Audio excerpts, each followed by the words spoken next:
ইসিরে ইসিরে এত সুন্দর খাওয়াগুলো নষ্ট করে লাগলো। আরে খাওয়াগুলোর মধ্যে আদ দিয়েছিল। এই যে আবার টিস্যু দিয়েছে। স্যার আপনার খাওয়া শেষ? হ্যাঁ, ওই ময়লাগুলো পরিষ্কার করে ডাস্টবিনে ফেলাই দিন। জি স্যার। এই সমস্ত মানুষ না পিটিয়ে কি ভাত খাওয়া যায়? এইগুলো ময়লা হয়ে গেছে, ডাস্টবিনে ফেলাইতে কয়।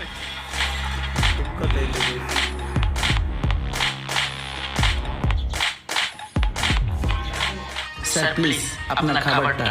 Thank you. আচ্ছা ঠিক আছে। জি স্যার, আমি এখানে আছি, কিছু লাগলে আমাকে জানাবেন। হ্যাঁ শিওর। Okay sir.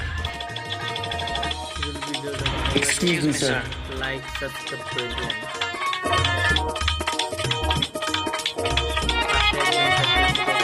হ্যাঁ, খাবারটা খুবই সুস্বাদু। স্টাইলিং করে খুব মজা করে খেতে হবে। Wow, nice food. এবার চিকেনের পালা। চিকেনটা একটু টেস্ট করা যাক।